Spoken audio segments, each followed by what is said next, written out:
Well, I just want to say we are not just economics expert, huh? Now we are also, policy making expert now. First time. Welcome back to a new episode of the Backholder Pod. So today it's Eric, Chiking, Kelvin, and Bunti again. So I think this time around, especially for Singapore, the entire idea of a car ownership topic has been close to many people's heart, especially for people with a family.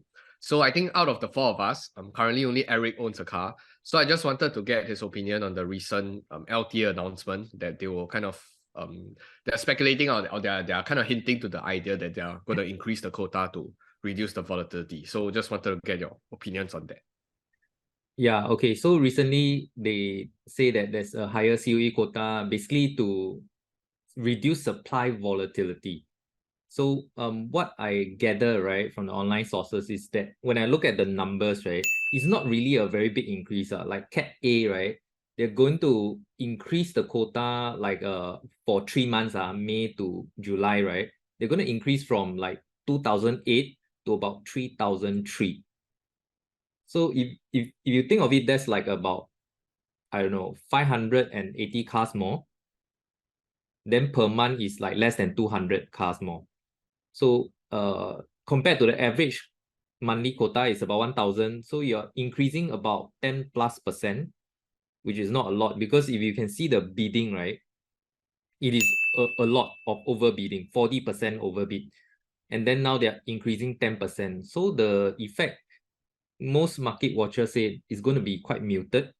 So it's not going to cause the COE to crash, but probably they are guessing that you will keep it at around this level, like increase the quota a little bit and all that. So I think this also ties in with like he is the Minister for Transport, right? So he was saying that because the overall COE quota, right, is they keep it at a certain level, but our demand is like increasing because our median income is increasing. So the supply is like stagnant because they want to control the congestion, right? Supply is stagnant, demand is increasing, so he expect the prices to trend up, lor. Go to the moon. Yeah, it's not to the moon. I say steadily trending up, lor. And then just now I was looking at the chart, right? Like over a 20-year period, the COE. So the quota they follow some sort of a 10-year cycle. So the last time that prices spiked this high, right, was about 2013. Bring out the chart. Ask me to bring out now. No, this one can edit in. I edit in. Okay, don't scare me. Suddenly I Okay. Okay. So anyway, so just now we were discussing also, right? Bunti was saying like, why not people like get out of this 10-year cycle, because you can predict, right? Sort of predict the 10-year cycle. You get out at the 5-year mark, you sell it at the peak, and then you buy the old car, right?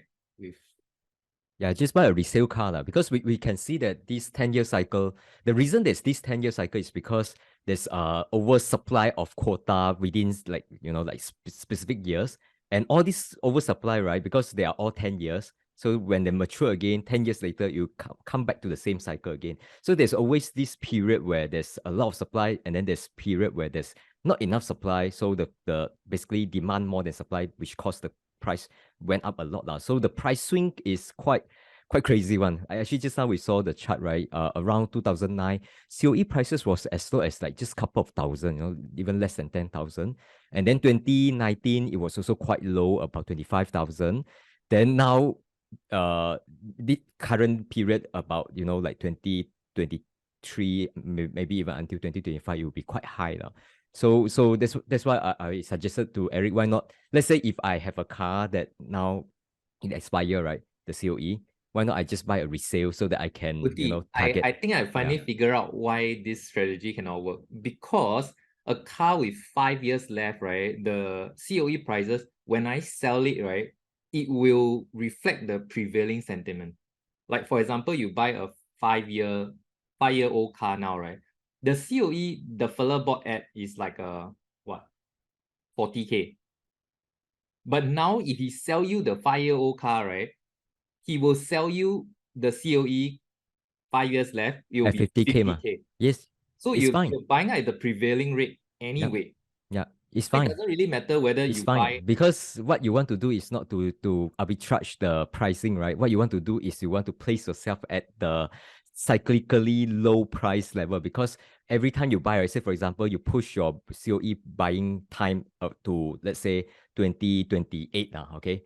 So you push to 2028, next time 2028 come, you keep buying the 10 years. So every time you buy the COE, it will be at a cyclical Wait, low Can I price. ask about this cyclicality thing, right? Like how much data do you guys have? Or is it just one cycle only No, that it's it happened? like a Two back like two a cycle.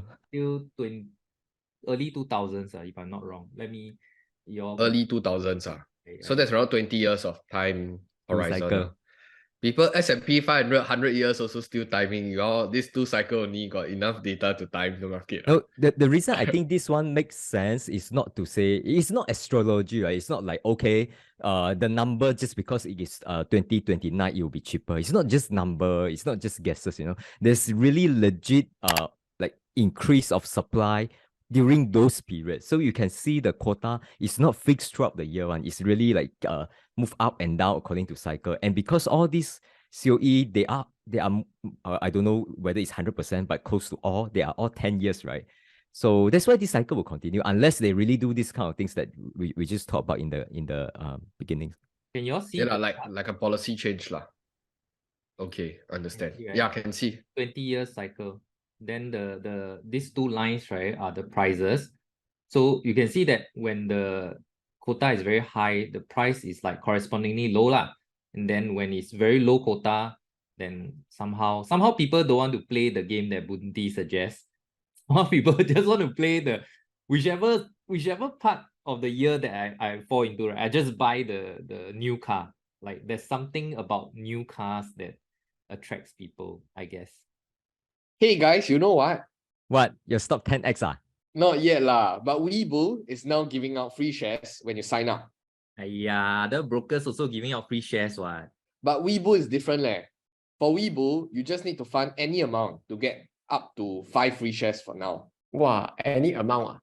Yes, any amount. Just fund $1 also can. Then you'll get up to 5 free stocks worth up to $500 leh. 我死了咯. So if you haven't signed up to Weibo yet, you can sign up using the link down below. What lah? But for COE, essentially you are just buy and depreciate, buy and depreciate, and buy and depreciate. And you just basically you are just keep on buying. And if possible, you want to keep buying at the lower point, right? And we know that lower points is around, you know, like 2009, 2019, 2029, around that period, plus minus 1 or 2 years, I don't know. Bunti's indicator. This Actually, one I can share with you. It's not like I come up like in the past 10 minutes or so. There are people who do this kind of modeling and there are research done. It's just that like Chicken mentioned, the data is maybe 20 years, maybe even slightly more, right? Whether it's credible enough is a question. Whether there will be other policy that gonna come and break this, we don't know. So don't take this as an advice lah. I personally don't have a car, so to I add just on, go for fun. this whole COE thing is not caused by the cycle alone. So it's also caused by this private hire vehicle like Grab, Uber. Okay, not Uber is gone, like Grab. So back in 2013, the number for private hire cars was like the 16K. Then fast forward to 2023, it's like 73K now. So it's like companies like Grab, all these are like bidding up all the COE. And all the normal people have to fight with them. So some people are suggesting that the government should have 2 sectors, one for the private cars, one for the peasants. Normal people not peasants, normal people. So because one is a company, they have all the resource, the other is they don't have that much money to bid for the COE. But what do you guys think? Will this actually work? How does segregating the like, for example, if you want a Cat A car, right? You want to segregate into commercial, like company, and then the private hire and basically the normal people. How does segregating it like cause the price to drop? I'm just curious. So if you have let's say normal people they if they want a cheaper car, I guess the COE price will be different. Like for private vehicle, they will be much higher, but then for normal people, they will be a lot lower lah. Okay. I think if you think about HDB, they are mostly normal people, right? They So also it's like HDB versus condo lor. oh, HDB versus condo. But different rules, very different rules. So even the financing, everything is very different. So I don't know. Like if you split it up, I think the most likely effect is both will be high.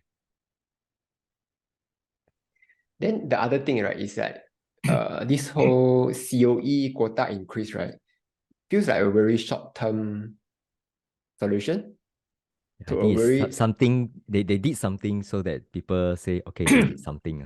It sounds like that to me. Yeah. Actually, No, they I disagree.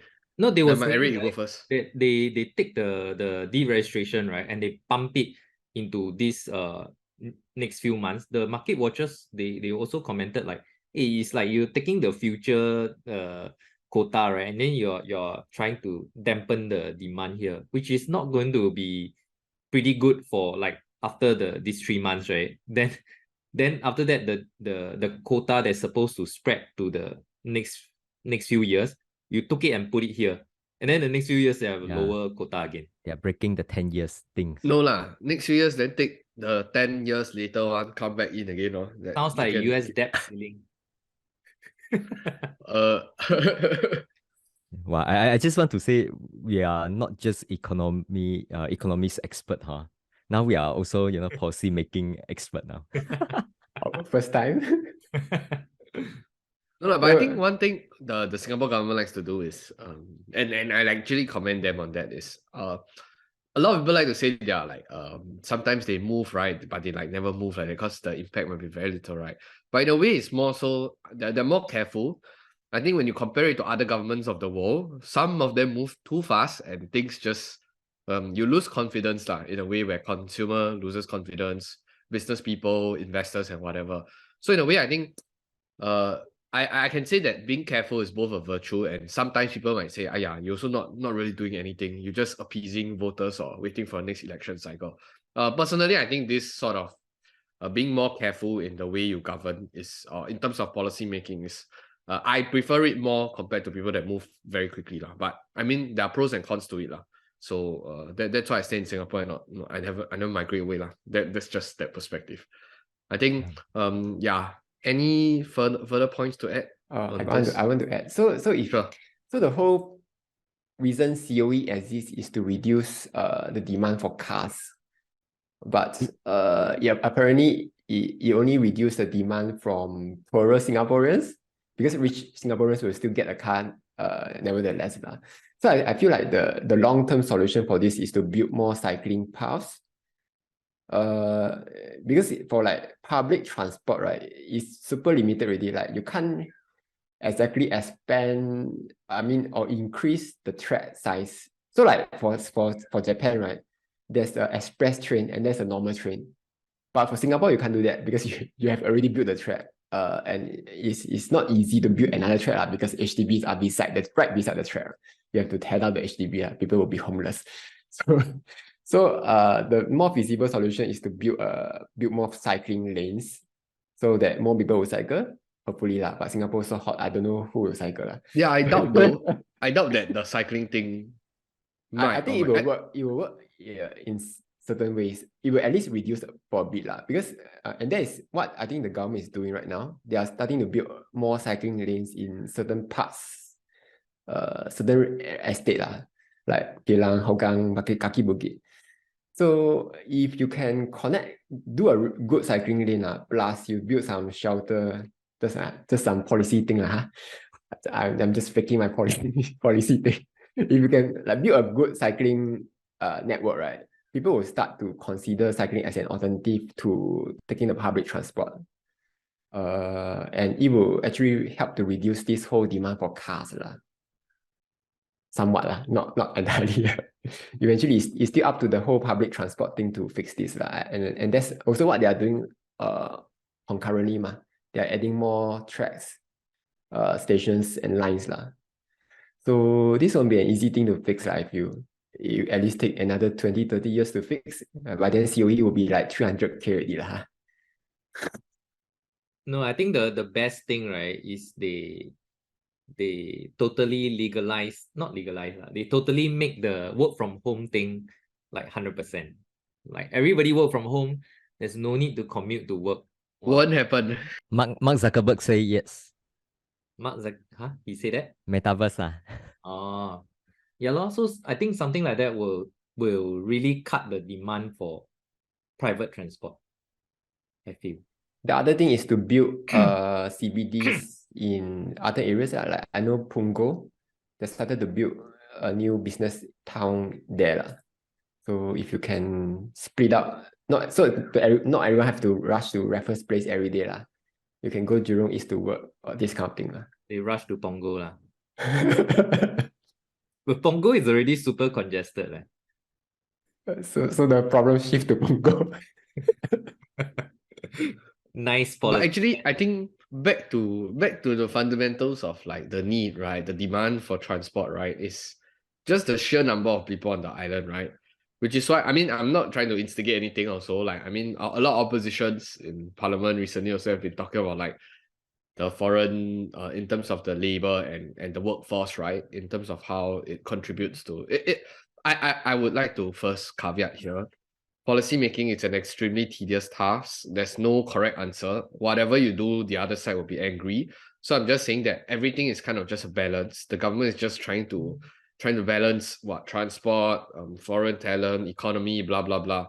Everything is messy, and they have to kind of iron things out.